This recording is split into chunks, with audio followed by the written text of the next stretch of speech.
Amen! Ito ay ano lang, para sa atin naman lahat ito. Amen! Yung sabi na, di ba lagi natin sinasabi, I want to serve you, Lord. Di ba? Parang ano lang ito, parang pasakaryera. I want to serve you, Lord. But how do we serve you? Di ba? We give time. Paano tayo mag-serve sa Lord? Serve time. Give time. Obedience. Amen. Kailangan may obedience.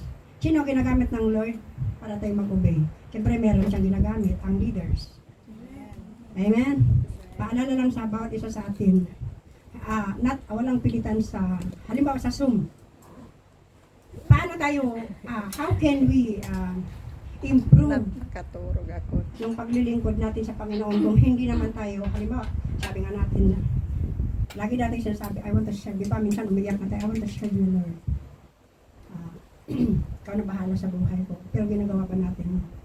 Hindi, ito ay hindi, sabi nga, pag tayo natatamaan sa katuruan, mas maganda kasi meron siyang ginagamot. Di ba yung sakit, yung mapait, yung nagpapagaling sa sakit, di ba? Parang ganun pa. So, hindi naman para sa ano lang, para sa ating lahat ito. Amen. Amen. Pero pag siyempre pa may mga reasons na talagang hindi ka pwede, it's okay naman. Pero why we have to give time, give your yung attention natin sa Panginoon.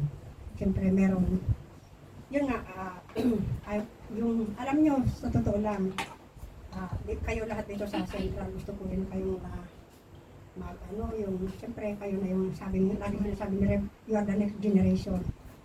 Kami ay something like, hindi ka lang sinasabi na, siyempre as long as I have time, and as long as I can, as long as I have the strength, Preparakan I ay will rin. serve the Lord. Preparakan. Amen. Because sometimes you are always have the reasoning, but sabi nga na, kung marami kang, if there's a will, there's a way. Amen. But if you don't want to know, there is always a reason. So, lagi na yung nag-reason. Amen. Okay lang ba itong paalala sa ating lahat? Amen. Amen. Para tayo ay lumago. Amen. Pero ang aking ituturo ngayon ay iba. Okay, just ka muna tatapos. Pag medyo ma-overtime tayo, pag ano, okay lang. Okay lang po. Kasi medyo ano to eh. Praise God. Kasi pag I do believe na kapag kalooban ng Lord yung ano, kahit wala kang tulog, ang ganda talaga ng flow ng pag-aaral. Kaya praise God kasi binigyan ako ng pagkakataon na ay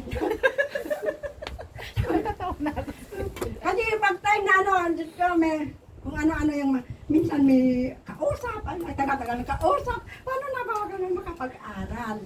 Yung gano'n, di ba yung mga gano'n na. Tapos mamaya, kagabi na naman, sabi, maganda na ako, maligo na ako, ano, ganyan. Ay nako, gano'n na naman. Ano, pastora, ganun. Paano ka makapagtanggi doon sa pagkikipag-usap, di ba? Pero, glory to God, kasi kahit ganun pala, yung time talaga, as long as you are, sabi ko nga, di ba na ako, magkakape ako para hindi ako makatulog, kahit magdamag. Praise God, the Lord granted my desire na. Okay lang naman ako, parang wala lang, kahit di ako nakatulog, as in, the whole night di ako nakatulog. Nag-umpisa akong mag-aral, siguro mga 1:30 na yata yun. Mamaya, pastora, kakalabitin ka talaga. Paano ka magawa? Pero glory to God kasi ang Lord, hindi naman siya nagkukulang sa atin, di ba? He will provide everything. Amen. So ating pag-aaralan ngayon is about, kasi actually nung dapat ito nung last week ito, pero praise God, nagkakalitan kami ni Pastor Joanna. It's about the resurrection. Akala ko nga ituturo mo last week yung resurrection. Diba? Pero okay lang kasi hindi pa naman late. Diba? Resurrection. Because the resurrection of Christ is the pillar or the center of the Christian faith. Pag walang resurrection, hindi na, walang sinasabing Christianity. Diba? So ang resurrection, ang muling pagkabuhay ng ating Panginoon, doon yung sentro ng ating faith. Kung bakit tayo nanampalataya sa ating Panginoon. Because if there was no resurrection, there would have been no foundation for our faith. Wala na pundasyon ng ating faith pag walang resurrection. Totoo naman, di ba? So, the Christian faith is not just a religion, it is a relationship. Lagi-lagi ito, kapag tayo ay nag-evangelize, ang religion ay walang silbi pag wala tayong relasyon sa Panginoon. Paano tayo maka-evangelize at paano tayo sasabihin sa ating mga magulang na tatay o kaya nanay kung wala tayong relasyon, di ba? Kaya lagi natin pag nag-evangelize tayo, lagi natin sinasabi, hindi religion ang importante ang relasyon natin sa Panginoon. Amen. Ito ang isang resurrection. Sabi nga dito, ito yung introduction pa lang. No? Mababasa natin lahat ito sa 1 Corinthians 15:12 to 18. Pero bago ang lahat, i-ano ko muna itong itong nasulat ko. The Christian faith is not just a religion, it is a relationship. A relationship with Jesus, the crucified, is the only acceptable relationship with God and heaven, di ba? Without Christ, wala tayong, di ba yung cross, di ba, nagsapat ulit doon, yung cross, ang Jesus ang nandun kasi He is the mediator between God and man. Kaya nga, yung resurrection natin, pag wala ang Panginoon, hindi tayo makakaabot sa ating Panginoong Ama sa langit. Di ba? Dahil sa kasalanan ng mga mortal sin ni Eva at si Adan na namanan natin.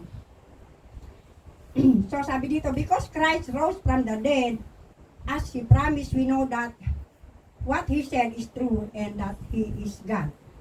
The resurrection affirms the truthfulness of Jesus' life and words. The resurrection confirms Jesus' unique authority. Meron siyang authority sa atin, amen, to say, di ba sabi niya, I am the resurrection and the life. Sa John 11:25. John 11:25.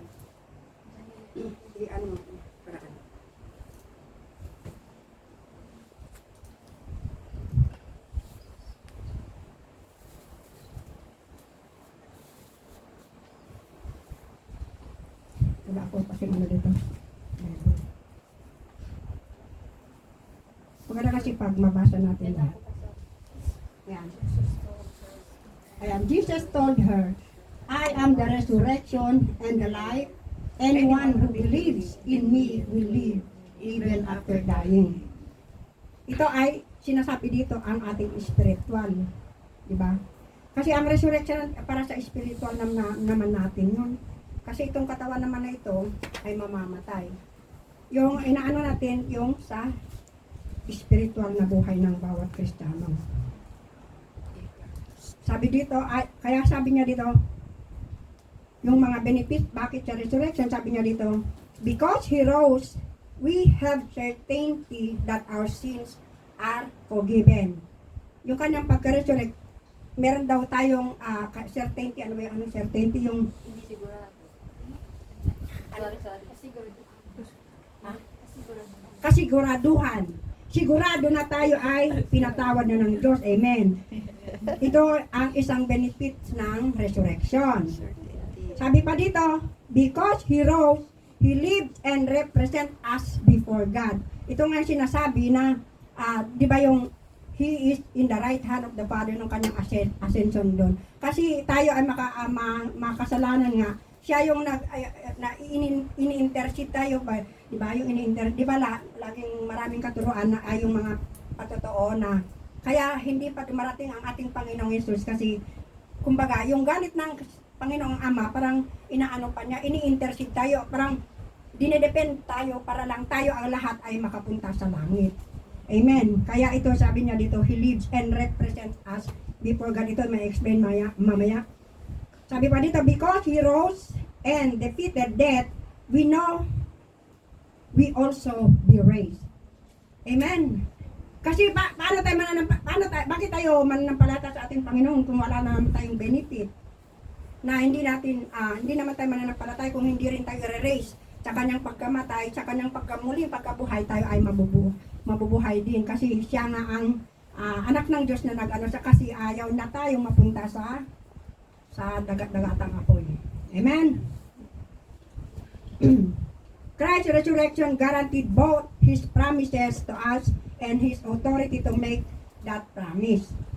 Ito ay ma-explain mamaya sa susunod. We must take Him at His word and believe. So, ito ay, so may mga benefits ng, ito ay explain ko lang, benefits of the resurrection. Sabi nga dito, the benefits is our sins are forgiven. Amen? Sa verse 17, babasahin nyo sa verse 17 ng 1 Corinthians 15:17. Mababasa nyo doon na ang ating mga kasalanan ay pinatawad dahil sa pagkamuling pagkabuhay ng ating Panginoong Jesucristo. Nakuha na yung verse 1 Corinthians 15 verse 17.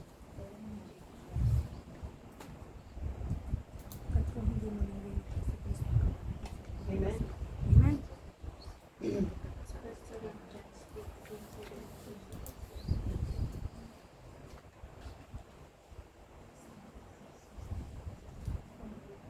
Yan. And if Christ has not been raised, then your faith is useless. Oh, yan yung faith daw natin ay useless. And you are still guilty of your sins. So, ibig sabihin, pag ang muling pagkabuhay ng ating Panginoong Jesucristo ay alam natin na tayo ay pinatawad na niya. Amen? Sa 1 Corinthians 15:54 to 55, sabi dito, ang kanyang explanation, resurrection proves that the believers will overcome death. Overcome daw natin ang kamatayan. Death was defeated. Di ba yung, kaya ngayon, nung akala ni Satan, di ba yung napanood natin yung Passion of Christ, napapanood natin, habang naghihirap si Jesus, andun siya sa kasubaybay lang, andun lang, di ba nakikita natin yung sa Passion of, sino nakapanood ng The Passion of Christ? Amen. Nakasunod lang siya, pagkatapos nung nasa akala niya, he defeated the Lord. Nung nasa ibinako sa cross, akala niya, defeated na ang ating Panginoong Yesus. Pero na-defeat siya nung ang ating Panginoong Yesus sa ikatlong araw siya ay umakyat sa langit. Kaya defeated po na siya. That time na ang ating Panginoon, yun yung kanyang nag-resurrect si Jesus upang tayo ay magkaroon din ng victory. Na lahat ng mga gawa ng kaaway sa atin ay ma-defeat. Ang Tagalog defeat? Matatalo natin ang lahat ng gawa ng kaaway, di ba? Hindi na tayo madadaig. Ano ba yung kanta na? Sa pangalan ni Jesus ay hindi tayo madadaig.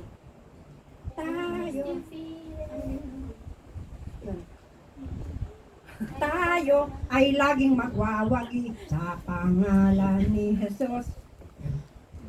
Kaya pag nadipit na si Satan nung siya ay umakyat sa langit ng may ikatlong araw. Basahin nyo na lang sa yung sa 1 Corinthians 15:54 to 55. Mabilis pa rin ba ako magsalita? Okay lang ba? Nakuha niyo yung verse? Opo. Oo, kasi yan ang talagang reklamo sa akin, medyo mabilis ako praise God. Tapos sabi dito, resurrection guarantees eternal life. Yun nga yung kanina, John 11:25 to 26. Magkaroon daw tayo ng yun kaya nga siya namatay sa cross, tapos na may ikatlong araw nabuhay siya mag-uli. So ibig sabihin, pag nabuhay siya mag-uli, tayo rin na kanyang mga believer, mga follower niya, ay mabubuhay din tayo mag-uli at magkaroon tayo ng buhay na walang hanggan. Amen. Amen. So resurrection guarantees your resurrection. Yun nga yung sa kanyang pag-resurrect, ma-resurrect din tayo, di ba? Sa 1 Thessalonians 4:14, di ba? Sabi niya na sabi niya dito, the first will rise first. Ayan, the first yung mga dead that will rise first, and all of us na tayo ay nabubuhay pa ay yan yung sinasabi na what they call that, yung rapture. Tayong lahat ay kukunin na sa alapaap. Kaya ipag-pray na natin na masama tayo sa yan yung sinasabi na first resurrection sa 1 Corinthians 1 Thessalonians pala. Sorry. 1 Thessalonians 14. 14 to 15 yata yun. Basta yun, sa 1 Thessalonians 4:14 to 15, basahin nyo na lang. Amen. Kaya nga sabi dyan dito, resurrection, guarantees your resurrection. Kasi yun nga, imimit daw natin ang ating Panginoon sa, ano pa, pala mo, meron akong noon about this, sa verse na ito, mga, yung sa yung si Kibuloy. Kasi mayroon akong pinsan na kanilang siyempre kinukuha ko na mag-ano sa kanila. Sabi ko, ay hindi tapos na, siyempre gusto ko gusto ko siyang na mali yung sinusundan niya. Kaso lang, sabi niya, hindi di ba yung mga propeta, sabi ba, di ba yung mga propeta ay din, tao na ginamit ng Lord. Ganun din daw si Kibuloy, press from the heaven daw, press from God, yung mga sinasabi sa kanila, kaya hindi sila masyado nagpo-focus sa Bible. Kasi lahat ng mga daw ni Kibuloy ay fresh from God din. Kaya hindi mo sila pagkatapos sasabihin ka, uy, ano na yan? Pupuntahin sa impyerno, ganun kaagad sila. Pinsan ko yan Kasi meron ko pinsan pero nagpurgo na ng matagal. Ewan ko lang kung nagkikibuloy pa. Di ba? Kasi sasabihin ka ba naman na hindi na daw tayo makapunta sa langit? Sa impyerno daw tayo pupunta? Who are you to judge? Di ba? Hindi naman tayo mag-judge. Sabi pa dito, resurrection guarantees that you will have an imperishable glorified body. Yan yung hindi naman tayo makapunta sa langit kung ang katawan na ito. Kailangan magkaroon tayo ng glorified body para tayo makapasok sa kaharian ng Diyos. Naalala ko noon yung may mga paano kaya makapunta sa langit? Sabi naman mamamatay naman tong katawan. Hindi ko pa maintindihan noon yun pala. Di ba yung yung unang kinuha ng Lord, si Enoch. Basta kinuha na lang siya. Di ibig sabihin, glorified body na sila nung kinuha. Kasi, katulad ni Jesus, di ba? Yung nabuhay na maguli si Jesus, hindi katulad ng isang tao, hindi katulad ni Lazarus, di ba? Kasi nung nabuhay maguli si Jesus, na yun hindi na yan mamamatay. Yung katawan ni Jesus na na pumunta. Di ba natas din siya kasi natas din siya ng mga apostles nung siya ay nagpakita sa kanila. Pero yung si Mary Magdalene, di ba ayaw niya magbatas? Kasi hindi pa daw siya nakaano sa langit. Pero sa mga apostles na kumain din sila. Do you have any food? Sabi ng ganun. Hindi kumain sila. Pero yung katawan niya hindi na mamamatay. Hindi katulad ni Lazarus na nabuhay na maguli, binuhay niya. Pero mamamatay din si Lazarus. Siya ay na siya. Anong tawag doon? Immortal body. Nagiging immortal body na siya. Amen? Ito ay makikita natin sa Philippians 3:20 to 21. Yung sinasabi dito that guarantees you have a imperishable glorified body. Amen? Wag mo na Nakuha niyo na? Yes. And the resurrection means Jesus intercedes for you or us sa Romans 8:34. Sabi niya dito, Paul says that Jesus is interceding for us in heaven. God has acquitted us and has removed our sins and guilt. Amen? Pag tayo nagkakasala, di ba, minsan, na parang nagigilty tayo, ina-accuse natin yung sarili natin, di ba, kinokondemn din natin yung sarili natin. Ayun pala ay injection pala ni yun kailangan pag magkasala tayo, humingi agad tayo ng kasalanan. Kasi minsan nagkasala ko, di ba mas lalo tayo na pag iniisip na natin na nagkasala. Alam niyo na in-experience ko dati, may parang hindi ko alam na nasaktan yung tao. Kasi yung that time, umiyak talaga siya. Sabi ko, nagulat ako, bakit umiyak? Nagulat talaga ako, bakit siya umiyak? Ayun pala, na-misunderstood niya yung tapos hindi huminga, sorry, sabi ko, hindi talaga siya hindi siya lasing. Alam mo yung guilty sa feeling ko na napaka yung hindi ka talaga iniintindi na kahit nag-sorry ka na, hindi man lang, it's okay, di ba? Ang hirap kaya nung humingi ka ng tawad, bakit di ka pinapansin nung yung humingan mo ng tawad.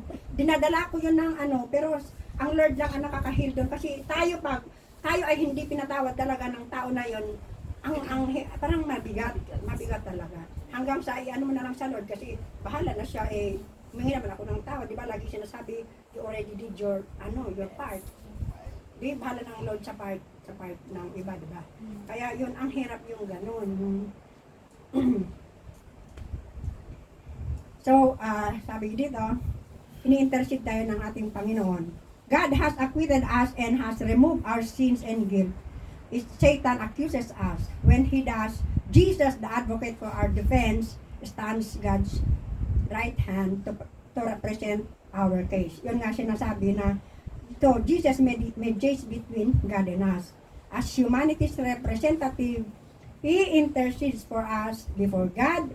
As God's representative, He assures us of God's forgiveness. Diba sabi niya dito? Si Jesus daw ay humanity's representative. He intercedes for us before God. Ngayon, si Jesus naman is God's representative. He assures us of God's forgiveness. Naintindihan natin. Amen.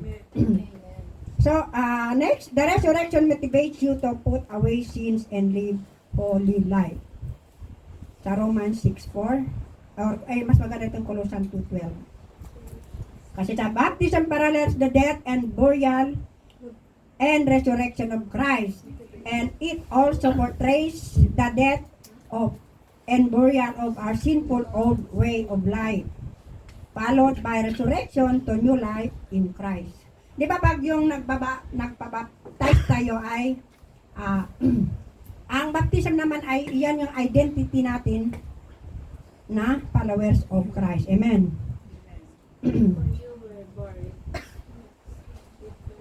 Yan. For you were buried with Christ when you were baptized, and with Him you were raised to new life because you trusted the mighty power of God who raised Christ from the dead. Diba, kaya nga tayo minsan, paano tayo sasabihin na, katulad sa mag-asawa, diba yung mag-asawa, hindi naman sinasabi sa Biblia na ang mag-asawa magbibigay ng wedding ring, diba? Wala silang basta mag-asawa lang. Pero ano yung, itong ibig sabihin na pag tayo ay nasa Kristo, yung ito yung lang, parang sidetrack lang, yung baptism, kaya tayo kailangan magpabaptize, kasi yun ang natin, yung identity natin, katulad ng mag-asawa, di ba may wedding ring. Pag nakita na may asawa na yan, nalalaman natin na may asawa na katulad din sa atin. Pag tayo nagpabaptize, andun na yung identity natin na tayo ay kay Kristo. Amen? So, pag tayo ay nabaptize, sabi nga dito na tayo ay we are buried with Him, with Christ, and give us powerful motive to resist the sin. Pag tayo ay nakay Kristo na, kaya natin i-resist ang kasalanan. Di ba, lahat naman tayo nakakasala pa rin, pero kaagad-agad tayo, kung tayo ay nakay Kristo na, agad-agad tayo humingi ng tawad, di ba? Pag manampalataya ka na kaya ikay pinatawadan niya, ay yung mawawala na yung guilt sa'yo. At sabi niya sa first John 1:9, di ba? Lagi niya sinasabi. Yun yung laging sinasabi na tayo ay Kristiyano na pag tayo nagkakasala, sabi niya doon, if we confess our sins, He is faithful and just to forgive us and cleanse us from all our unrighteousness. Amen.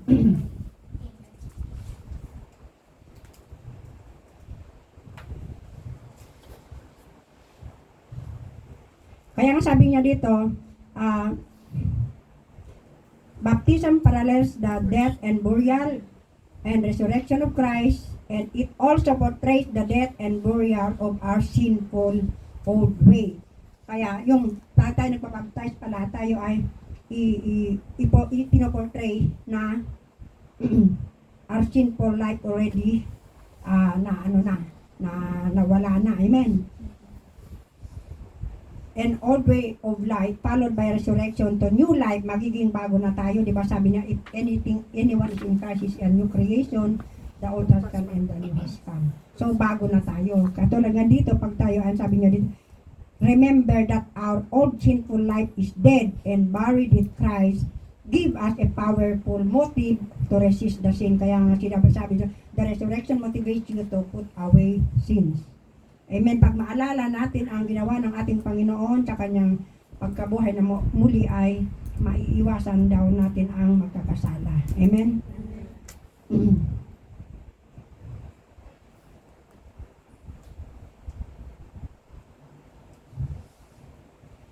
At ngayon, meron akong Ay, praise God, ada para ako matay.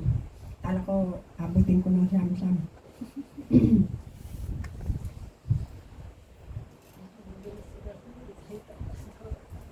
Pag tayo, dahil sa resurrection ng ating Panginoon Jesus, sabi niya dito, then we can continue to enjoy a wonderful new life with Christ. Basahin nyo na lang sa Colossians 3, 1-4 and Galatians 3, 27. Isulat niyo yung mga verse para basahin nyo kasi maganda pag-aralan nyo. Colossians 3, 1-4 and Galatians 3, verse 27. Ngayon, ang aking titulo, ang title ng aking katara, The Blessing of the Resurrection of Christ. Mababasa natin ito sa John, basahin nyo doon yung mas dyan, John 20. Pagbasa kayo doon from verse, doon sa verse 19, magbasa kayo doon. The blessing of the resurrection of Jesus Christ. Number 1, the blessings of peace. Di ba nung unang nagpakita ang ating Panginoon sa mga apostles niya, ang unang niya binigkas, peace. Amen? So yun ang isang pagpapala na ibinigay na sa kanyang apostles, peace. Tapos inulit niya ito 3 beses niyang sinabi, peace be with you. Sabi dito, the peace, the first word Jesus said or spoke to his disciples when he appears after the resurrection. So, ang pagpapala sa atin sa resurrection ay the blessings of peace. Mababasa natin ito sa John 20, verse 19, 21, and 26. The first word of Jesus repeated thrice. Jesus is the Prince of Peace who brought peace to the world. His words are of peace and His ways are peace. He is our peace. Amen. Siya lang naman tayong kapayapaan, di ba? Sa dami-dami, sa kahaba ng buhay natin, ako, praise God, kasi ang tagal ko na sa mundo. Pag maalala ko, ang tagal-tagal ko na pala sa mundo, lalo din sa Hong Kong. 30 years na ako dito sa Hong Kong, hindi ko na malayan. Praise God. Yes, I came here 1993 and now 2004. September 15, 1993. So I spent my life here, more than half of my life in Hong Kong, sa abroad. Kasi pumunta ako sa Singapore 2 years. So, all in all, is 32 years. Eh, ilang taon ako? 60. So, 32 years ako sa abroad. Grabe, ano? Pero praise God kasi, malakas pa rin ako, glory to God. Ang Lord ang nagbibigay ng kalakasan sa... Kaya, if we believe that Jesus is a miracle working God, and everything, lahat ng naranasan natin ay siya ang gumagawa ng lahat ng paraan, anything na nararanasan natin, siya ang tumutulong sa atin. Amen. So, lagi lang tayo sa Panginoong Hesus tayo talaga humingi ng ano maahingin natin. Amen? Mababasa mo, His peace rule. Di ba yan? Let the peace of God rule our hearts. Di ba? Doon sa Colossians 3:15. Sabi niyo, peace with man and peace with God.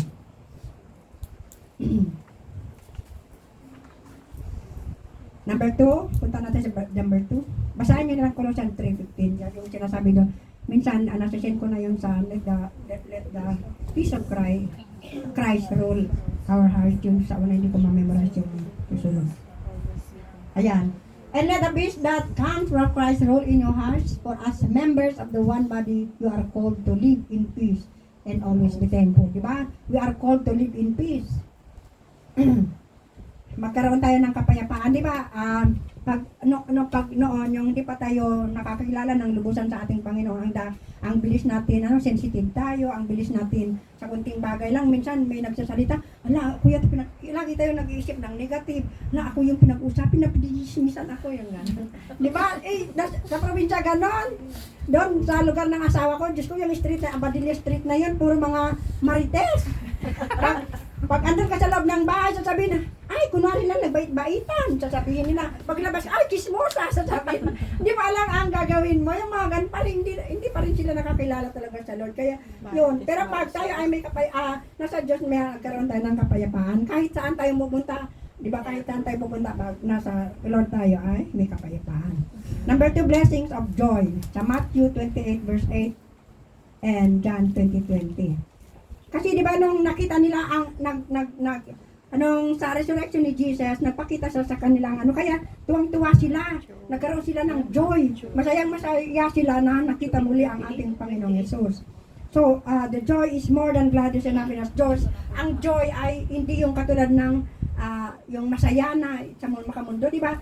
Naranasan nyo ba yung inner joy na naranasan niya, hindi mo maipaliwanag kung paano yung is from the belly yung alam niyo nung di ba ito ay lang testimony kung for the goodness of God.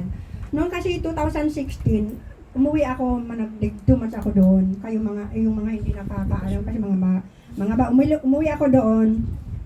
Matagal na kaming muntik na kaming nagkahiwalay ng asawa ko. Pero yung naano ko naman na siya, natanggap ko na siya that time. Pinaalala ni Lord sa akin na that time na hindi kami magkasundo, pati biyenan ko, mga kapatid niya, hindi ko na talaga, parang nadamay talaga sila sa yung ginagawa ng asawa ko sa akin. Hindi ko sila, wala akong kontak, hindi ako kumuntak, ganyan. Pero 2016, ayun na nila, alam niyo yung lahat ng bagay, all things, therefore all things work together for good for those who love God. Alam mo pala na pinauwi ako ng 2016, ganun. Alam mo yung siya yung nagkasala, pero ako yung humingi ng tawad kasi bakit dinamay ko pa yung mga yung mga biyenan ko, mga bayaw ko, lahat ng connected sa kanya, hindi ko na sila pinapansin. Wala, pati yung sa Hawaii na napakuwiti sa amin na pinsan nila, yung auntie niya, hindi talaga ko na. Tapos nung umuwi ako, sabi ko kasi sabi ko, I want to share the goodness of God, I want to share salvation. Tapos yun, umiyak ako. Humingi ako alam mo yung humingi ako ng tawad, alam mo yung, ang grabe yung nabunot, yung parang, tapos magkaroon ako ng yung para akong bata, diba doon sa likodar namin, may yung tubig, naipon na, ang daming frog doon, tapos para akong bata, yung alam mo yung saya na hindi mo maipalo, bakit Lord, ang saya ng puso ko, yung galing talaga dito, naranasan ko yun, alam niyo, may kaibahan ng joy from the Lord, and the happiness that we are, yung naranasan natin sa mundo. Kasi ang happiness, madali pag, diba, nagpunta tayo sa party, diba? Pag nasa party tayo, masaya tayo doon, pero maya-maya, pagkita naman, wala na. Pero the joy that comes from the Lord, hindi yan parang everlasting, parang pag naglalakad ka, umingiti kasi ang kagalakan sa puso mo, ayan doon. Kaya, ang blessing na binigay ng resurrection ng Diyos sa atin ay as joy. Binibigyan tayo ng kagalakan sa puso, kaya tayo ay masaya na naglilingkod sa Panginoon kasi ang kagalakan na binigay niya sa atin. Di ba yung, naalala ko yun si Bambi nga, sabi niya, hindi na daw siya sana pupunta dito, sabi niya. Pero bakit inaano pa ng Lord na pumunta dito na hindi niya namamalayan? Kasi, andun din niya, hindi na siguro na-recognize na meron siyang kagalakan sa puso na parang dinedeny na siguro yung ganon. Pero actually, andun yun, ang calling ng Lord sa kanya. Kaya masaya siya, nagkaroon siya ng kagalakan. Kasi yun naman talaga, pag tinawag tayo ng Panginoon, ay nagkaroon tayo ng kagalakan sa puso. Hindi yan mawawala. Yung nangyayari sa atin minsan, naalala ko, sabi ko, naalala ko kayong lahat na ang saya-saya na, sabi ko, pag mayroon tayong mga biro-biro, tumatawa ako, maraming salamat Panginoon kasi binigyan mo ako ng mga kasamahan na ganito. Yan, nagpapasalamat. Yung tuwang-tuwa ako, hayat the joy talaga sa puso ko na tayo ay at salamat talaga sa buhay ng lahat kasi nagkaroon na rin ng pagkakaisa, wala yung maganda yung ginagawa ng Lord sa atin kasi wala yung gitan, wala yung yung ganun. Yun ang nagpapasalamat ako sa inyo. Thank you sa buhay ng lahat. Amen. Kasi sabi dito, joy comes deep down from the heart. The reason for joy is the resurrection of the Lord and personal encounter with Him. The apostle of old had joy because the great need was met. Ano yung was met? Nakita nila muli ang Panginoon pagkatapos namatay. Pero tayo hindi natin nakikita, pero nararamdaman natin ang kanyang ginagawa sa atin, di ba? yung naramdaman sa puso natin doon sa nagpapakilala sa atin. So the joy of the Lord is not physical, it is spiritual. Spiritual. Ang joy ay spiritual, ang happiness ay sa makamundo. Natural doon. Yung mawawala siya eh. Pagkatapos, di ba? So it is the joy is rooted in meeting with Lord of joy. The joy is to seeing Him. Kaya nga tayo naglilingkod, kaya tayo gumagawa ng mabuti kasi gusto natin makita ang ating Panginoong Hesus sa kanyang kaharian o kaya sa kanyang pagbabalik. Kasi pag hindi tayo gumagawa ng maganda, paano tayo makikita? Punta tayo doon sa ano. Ang makikita natin doon si Satanas. Wala yun, di ba? Wala. Lahat tayo nandito ay pupunta sa land. Hello, welcome. Number 3, the Holy Spirit imparted sa John 20:22. Di ba sabi niya, nung nakita siya, receive the Holy Spirit. Receive the Holy Spirit. Amen! Amen. Receive the Holy Spirit. I receive it. Amen. Receive the Holy Spirit. Amen. Amen. Yung gesture na yan, alam niyo mga iyaw yan. Kinikilabutan ako. John 20:20. Hallelujah! John 20 verse 22. Ay, number 3 na pala yan na verse. Basahan natin.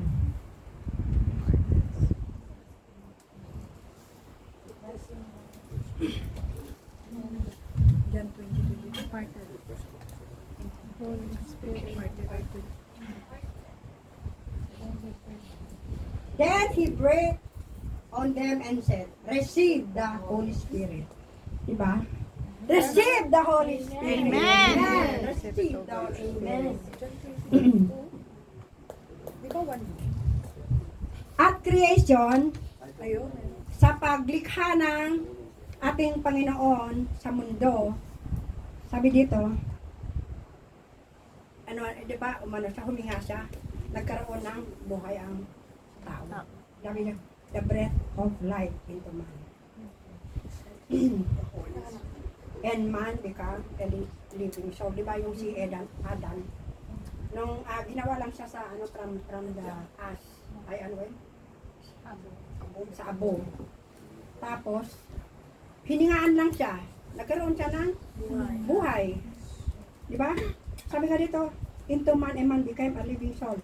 At the resurrection, Jesus Christ breathed on the 10 apostles to receive the Holy Spirit. Di ba?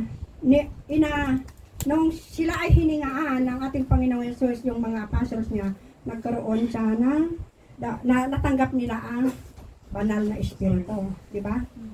Tapos di sila, nung natanggap nila ang banal na espiritu, di ba, nagsalita sila ng mga foreign language. Tapos sabi dito, as the Father gave life, so Jesus gave life, the Holy Spirit to the disciples. So Christ's breath is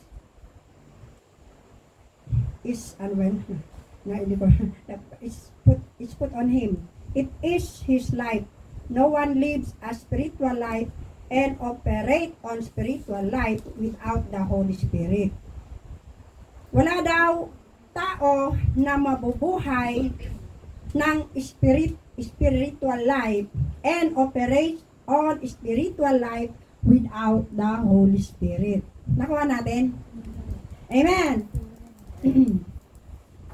So the power of God comes through the power of the Holy Spirit. Pag wala ang Holy Spirit, ay walang kapangyarihan. Katulad niya, sabi nga niya, nung natanggap nila ang Espiritu, na-receive nila.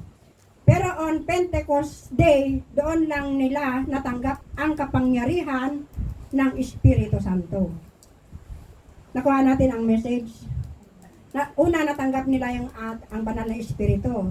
Pagkatapos on Pentecost, di ba yung lahat sila nag-speak in tongue. Doon nila natanggap ang power of the Holy Spirit. Amen. So it In the spirit, we can communicate to the spirit. Diba sa mga ano din sa mga sabi nila sa mga spirit, ano ba yun? Yung mga ano tawag doon? Yung mga mangkukulam. Any spirit na is not of God.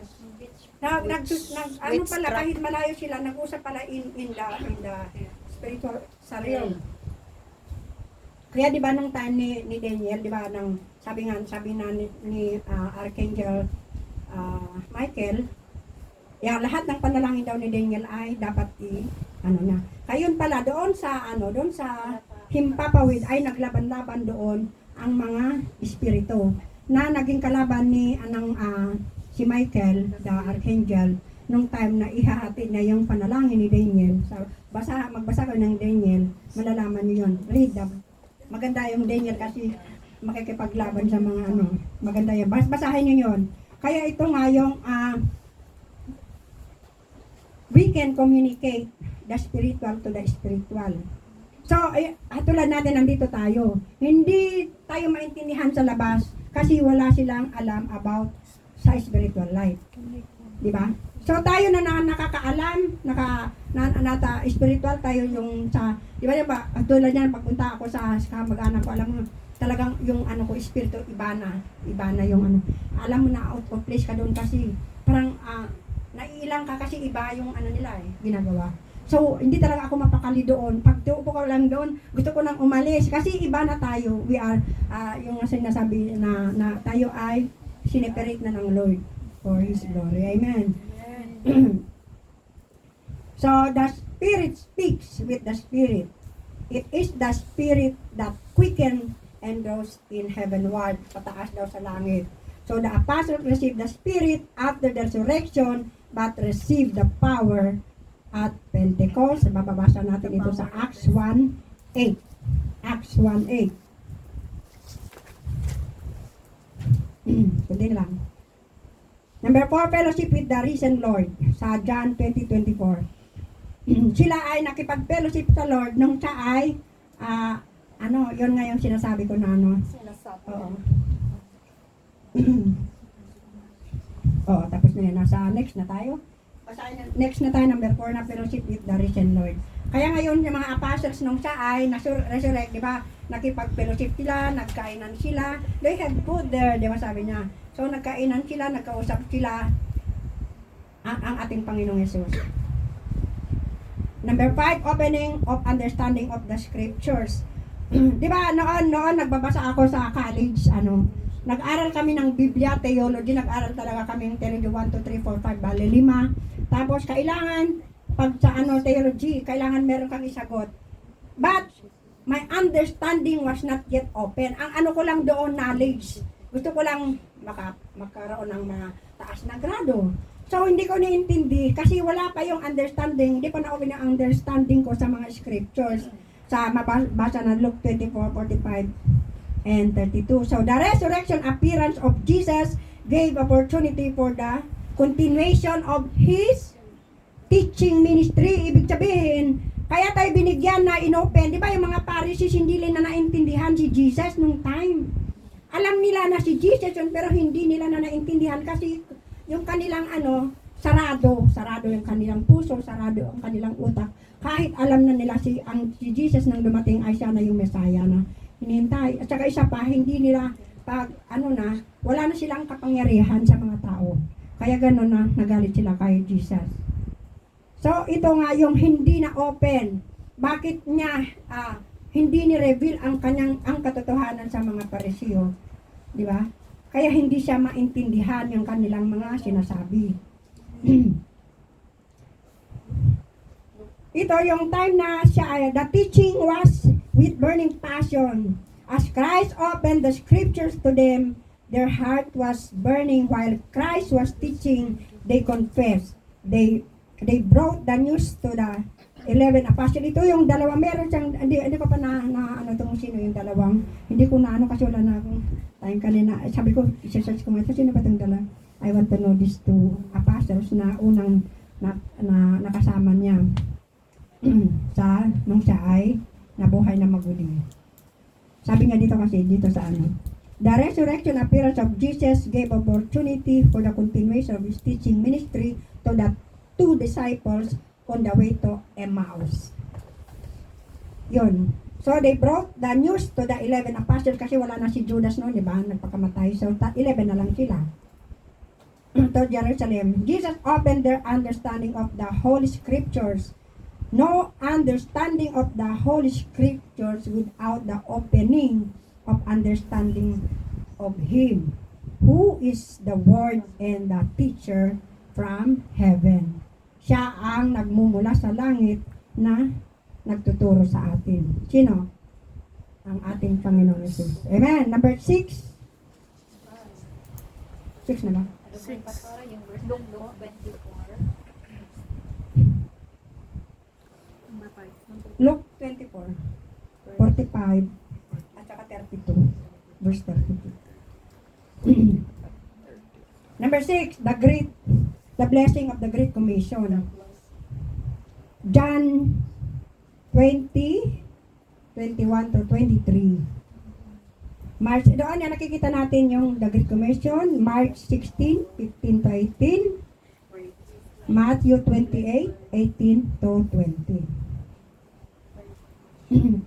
After the resurrection and before the ascension to heaven, Jesus gave the mandate to go to the world and preach the gospel to them. That's why the reason He breathed them upon them to receive the Holy Spirit.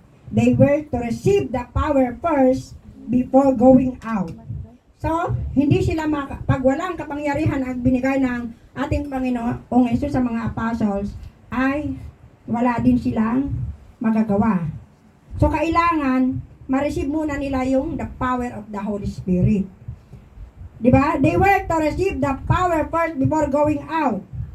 Jesus had earlier promised that believers would do. Diba? Yung promise na nung siya ay nabubuhay pa na magagawa daw natin ang lahat ng kanyang ginagawa at masigit pa ang magagawa natin dahil sa yung ang iiwan na advocate natin ang Holy Spirit. Mababasa natin ito sa John 14:12. Amen? Ito yung promise niya nung hindi pa siya nabahay na promise na ito natupad ito ng kanyang resurrection ay natupad na itong kanyang promise.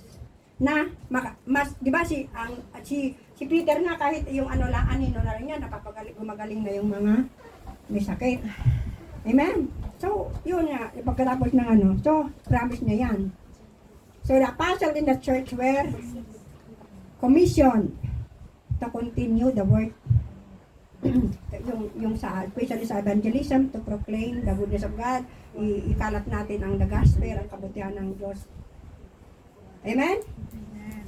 So, lagi meron tayong evangelism, kaya dumadami tayo kasi meron ginagamit ang bawat isa sa atin upang ikalat ang salita ng Diyos, ikalat ang kanyang kabutihan, ikalat ang kanyang na siya ay katotohanan. Amen. Kalat natin ang kanyang mga pangako. Sabi, the apostles and the church were commissioned to continue the work of evangelism in the new era of the Holy Spirit. The authority and power and promise that back up the commission came from Jesus after resurrection. Diba, kaya nga tayo, tayo kasi puro na tayo by grace tayo, diba? By grace tayo, kaya binibigyan na din tayo ng kapangyarihan katulad ng kanyang pangako ay, I have given you the authority, diba? Sabi niya kay, that whatever you bind on earth shall be bound in heaven, whatever you loose on earth shall be loose in heaven. Kaya binigyan na tayo ng authority. So magagamit natin yung authority na yun upang kung ano man yung inanata sa langit, yun malulus din sa langit, dito rin sa lupa. Amen? Number 7, the changed lives produced through the resurrection of Christ. Through the resurrection of Christ ay nababago tayo. Amen? Mababasa natin ito sa Acts 2. Basahin nyo yung Acts 2 para maintindihan nyo the whole chapter. And then, Acts 4, verse 7, 11, 14, and 41 verses.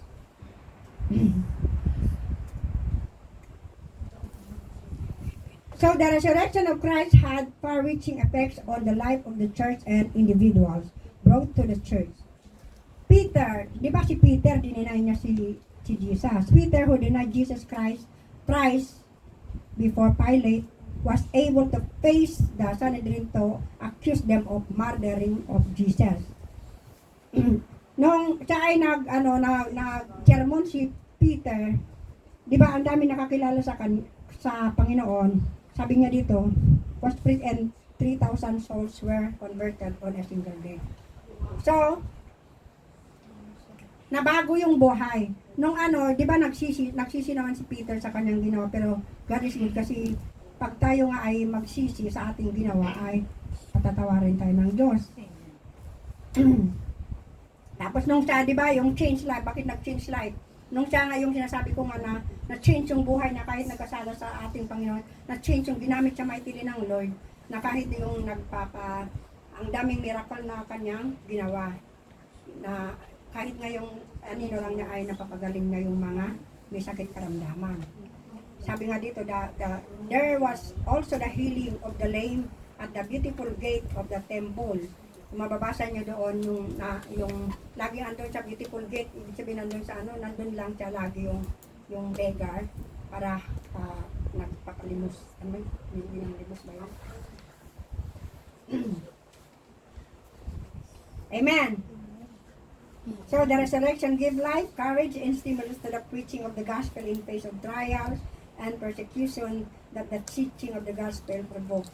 Yun nga yung sinasabi, di ba? Mapalad tayo kasi hindi natin naranasan yung naranasan ng mga apostles. Nung time nila kasi grabe. Yung nararanasan nila, talagang yun yung hindi natin kaya yung pag tayo siguro hindi natin kaya yung nangyari sa kanila mga apostles. Amen? Si James na kapatid ni Jesus dati, hindi sila naniniwala sa kanya, di ba? Pero after the resurrection, na-convert siya. Naniniwala siya na si Jesus nga ay Diyos. The conversion of James, the Lord's brother, who became a chairman of the council in Jerusalem, came after the resurrection. Siya yung sumulat sa Book of James. Yung James na kapatid ni Jesus. Amen? So ako ay tapos na. Praise God. Meron ba tayo natutunan?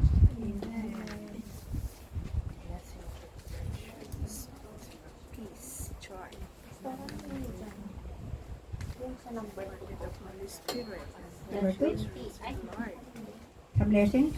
opo. 20. Blessings of joy. Matthew 28:8, John 20:20. Nung nagalak sila, yung mga si Mary, ganun. So the resurrection of Jesus has brought enormous blessings to the church. The resurrection is the power of the church. The resurrection is the strength of the faith. Believers have a Savior that has conquered sin, Satan, death, grave. A Savior who lives forever beyond the grave. Diba sabi nga, oh death, where is your things are forever? Forever He is glorified. Forever He is lifted high. Diba sabi niya doon? A Savior who has all power in heaven and earth. A victor over sickness and death. No sickness, epidemic, nor pandemic can confront Him. Amen. So, God is good. God is good. Praise the Lord. Tayo ay tumayo sa maikling panalangin. Tugtog ka lang din. Yes, hallelujah. Maraming salamat, Panginoon, na muli ay matapos na ang act o pinapagawa mo sa akin. Maraming salamat sa mga revelasyon. Maraming salamat sa iyong mga salita na siyang binahagi mo sa amin sa araw na ito. Maraming salamat sa iyong mga anak na nakinig. At naway Panginoon, ang message na ito about resurrection ay maisa sa pamuhay namin at lagi namin maaalala kapag kami nakakaranas ng mga anumang mga bagay habang kami namumuhay dito sa mundo. Pagpalain mo, Panginoon, ang bawat isa sa amin.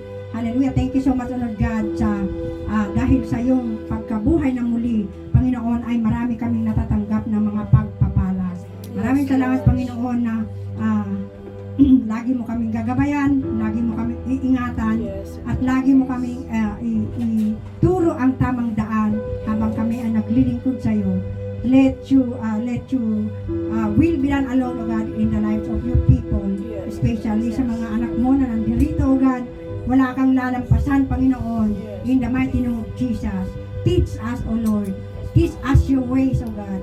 Kayo ka dahil sa iyong kaparaan, because your ways are higher than our ways and your thoughts than our thoughts, O God, in the mighty name of Jesus. Sinabi mo nga sa iyong mga salita that you have plans for us, the plans to prosper us and not to harm us, the plans to give us a good future. Maraming salamat, Panginoon, sa magandang kinabukasan ng iyong mga anak, especially sa aming spiritual na pamumuhay, in the mighty name of Jesus. Bless us all indeed. Bless all you people who are here today, O God. Hallelujah, na inuna ka. Maraming salamat, Panginoon. Let your glory shine upon this place. And thank you, Panginoon, sa gagawin mo pa sa buhay ng bawat isa sa amin, na yung pagpapala na dinulot ng iyong muling pagkabuhay in the mighty name of Jesus. Dahil sa iyong muling pagkabuhay, Panginoon, nagkaroon kami ng hope, O God, na hindi kami mawawala sa iyo, O God. Hawakan mo kami, Panginoon, sa iyong mga kamay, dahil kapag kami hahawak, Panginoon, may tendency na kami ay makakawala. Kaya huwag mo kaming bibitawan, Panginoon. Huwag mo kaming bibitawan, Lord. Walang mawawala, Panginoon, sa mga anak mo nandito, O God. In the mighty name of Jesus, continue to guide us and lead us always in your path of righteousness, upang sa gayon, Panginoon, ay makapagpatuloy kami sa paglilingkod sa iyo in the mighty name of Jesus. Bless our family indeed na nasa Pilipinas, Lord. Lahat ng mga pamilya namin na hindi pa nakakilala sa iyo, let the salvation, let the benefits of the resurrection be upon our families as well, O God, in the mighty name of Jesus. Thank you so much, Lord God. Awitan natin ang ating Panginoon. Sakto lang.